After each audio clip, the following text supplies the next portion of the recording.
ముఖ్యంగా దక్షిణ తెలంగాణ మహబూబ్ నగర్, రంగారెడ్డి, నల్గొండ, ఖమ్మం జిల్లా వరకు కృష్ణానది జలాల మీదనే ఆధారపడి జీవితాలు కొనసాగిస్తున్నాము.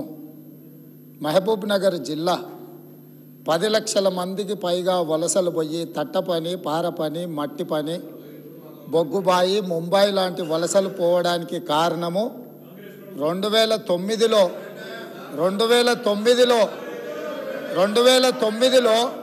ఒక వ్యక్తి కరీంనగర్ జిల్లా ప్రజలు తరుముతే అక్కడి నుంచి పారిపోయి పాలమూరు జిల్లాకు వలస వస్తే అయ్యో పాపం వలస వచ్చిండని చెప్పి ఆదరించి ఎంపీగా గెలిపిస్తే పోయి అదే పత్తాటు పోయిండు.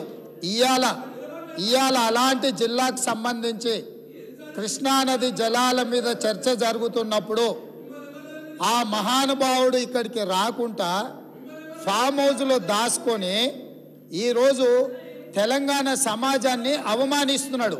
ఇంతకంటే కీలకమైన అంశం ఈ తెలంగాణ సమాజంలో ఏమైనా ఉందా అధ్యక్ష? మీరు చెప్పండి. మీరు కూడా వికారాబాద్ జిల్లా కరువు ప్రాంతం నుంచి వచ్చిండ్రు కదా. ఇంత కీలకమైన చర్చ జరుగుతున్నప్పుడు తెలంగాణ సమాజానికి వాస్తవాలు చెప్పాల్సిన, వినిపించాల్సిన అవసరం వచ్చినప్పుడు ఈ సభ మొత్తం మా సాగునీటి పారుదల శాఖ మంత్రి గారు ప్రాజెక్టులను కేంద్ర ప్రభుత్వానికి ఒప్పజెప్పేదే లేదు, కృష్ణానది జలాలలో పరివాహక ప్రాంతం ప్రకారం 68% వాటా నీళ్లు తెలంగాణకి ఇవ్వాలని ఒక ప్రత్యేక రెజల్యూషన్ మూవ్ చేసినప్పుడు హుందాగా ప్రధాన ప్రతిపక్ష నాయకుడు వచ్చి ఇక్కడ కూర్చొని ఈ తీర్మానానికి మద్దతు పలికి తెలంగాణ సమాజమంతా తెలంగాణ హక్కుల మీద, తెలంగాణ నీళ్ల మీద ఒకే మాట మీద నిలబడ్డమని ఆంధ్రప్రదేశ్ నుంచి కేంద్ర ప్రభుత్వం వరకు ఒక సందేశాన్ని పంపాల్సిన సందర్భంలో సభకు రాకుండా ఫామ్ హౌస్లో దాచుకొని ప్రజలని తప్పుదోవ పట్టించడానికి వారిని పంపించి వారు పచ్చి అబద్ధాలు మాట్లాడుతున్నారు. ఏది ఏమైనా మొన్న నేను చూసినప్పుడు ఆ కుర్చీ ఖాళీగా ఉండే ఈరోజు ఆ కుర్చీలో పెద్దలు పద్మరావు గారు కూర్చున్నారు. వారికి ఆ బాధ్యత ఇస్తానన్న వారన్నా నెరవేరుస్తారు. దయచేసి ప్రతిపక్ష నాయకుడిగా పద్మారావు గారు నిజమైన తెలంగాణ ఉద్యమకారుడు, తెలంగాణ కోసం కొట్లాడేటోడు. వారిలాంటి వాళ్ళని పెడితే తెలంగాణ సమాజానికి మేలవుతుంది. నేను ఒకటే చెప్పదలుచుకున్నా, ఈరోజు ఉత్తమ్ కుమార్ రెడ్డి గారు సభలో ప్రవేశపెట్టిన ఈ ప్రాజెక్టులను అప్పజెప్పేది లేదు అనేది మొదటి అంశము.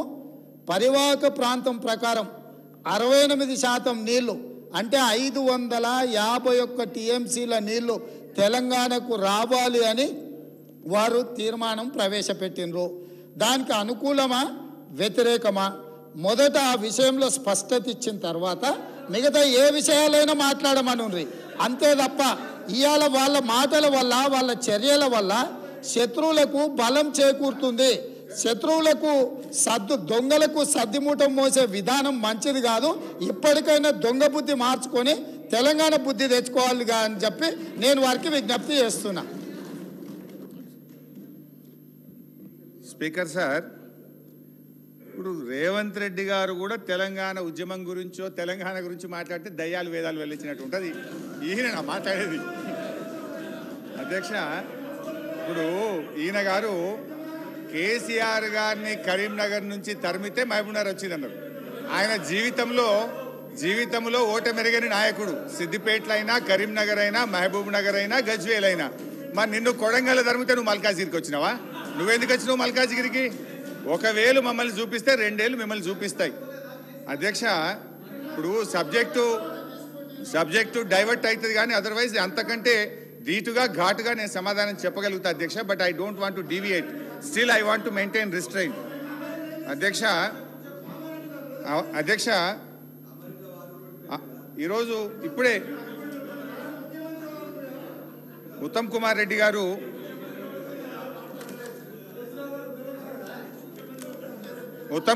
గారు మాట్లాడుతూ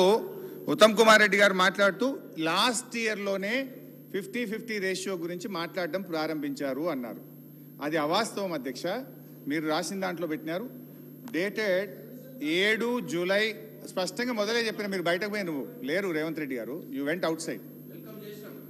7/7/2018 రోజు Telangana chief secretary SK Joshi గారు అప్పటి కేంద్ర ప్రభుత్వానికి స్పష్టంగా ఒక లేఖ రాశారు. As KWDT did not specify the shares of Telangana AP in order and KWDT2 is dealing with the same, the share of Telangana and AP out of inflows received to Srisailam and NSP may be shared in the ratio of 50-50